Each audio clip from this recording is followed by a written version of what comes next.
반갑습니다. 오늘은 제 삶의 자리에서 제가 가진 이웃의 그 범주를 확 넓혀주는 사건이 있었는데요. 그 부분에 대해서 이야기해 보려고 합니다. 목사님 한 분과 식사를 하면서 이런 이야기를 좀 했더니 상당히 놀라워 하시더라고요. 교우님들께도 어떻게 느껴지실지는 잘 모르겠지만 한번 나눠보도록 하겠습니다. 2004년에 그 12월 말에 지구촌에 큰 사건이 있었습니다. 그건 뭐냐면 인도양에서 발발한 쓰나미였습니다. 제 기억에는 12월 26일쯤이었던 걸로 기억하는데요. 진도 8.9 규모의 쓰나미가 인도양 주변국을 덮쳤습니다. 그 중에 엄청난 데미지를 입었던 나라 중에 하나가 인도네시아였습니다. 저는 TV 속에서 인도네시아가 큰 쓰나미로 어려움을 겪고 있다는 걸 접했습니다. 근데 뭐랄까요? 식사를 하면서 그때 처음 그 뉴스를 접했는데 안타깝다는 마음은 들었지만 사실 그때 저에게는 너무도 멀리 있는 나라였습니다. 그렇게 식사를 마치고 이제 이동을 하는 찰나에 한 통의 전화가 왔습니다. 한 분의 지인이 저에게 다짜고짜 인도네시아 그 쓰나미 피해 지역에 긴급 구호팀을 파견하려고 하는데 갈 생각이 있냐라고 물었습니다. 저는 순간 멈칫했지만 뭔가 그 현장을 눈으로도 보고 싶었고 뭔가 기여를 하고 싶다는 마음이 크게 일어났습니다. 그래서 곧 너무 가고 싶다고 의사를 전했고 일은 일사천리로 진행이 되었습니다. 왜냐하면 긴급 구호팀이었기 때문입니다. 당시 저는 군대도 다녀오지 않은 상태였기 때문에 매번 해외를 나갈 때마다 여권도 만들었어야 했는데요. 긴급 구호팀으로 간다고 하니까 여권이 하루 만에 만들어지더라고요.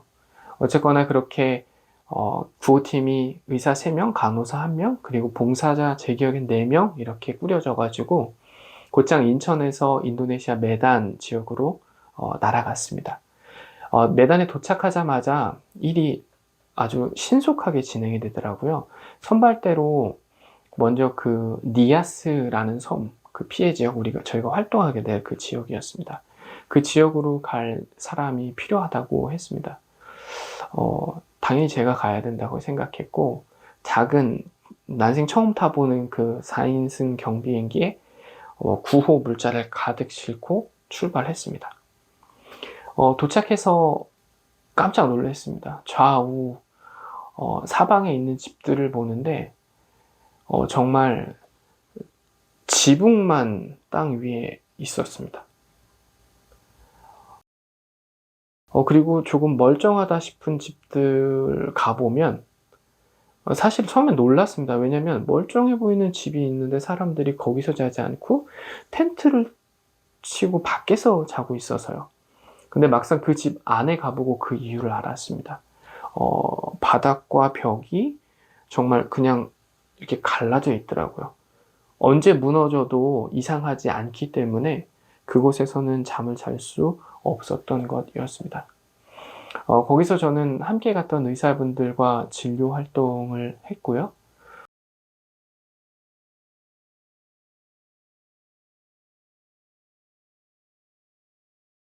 또 망연자실에 있는 그 주민들을 위로하고 격려하는 그런 이벤트도 조금 했었습니다.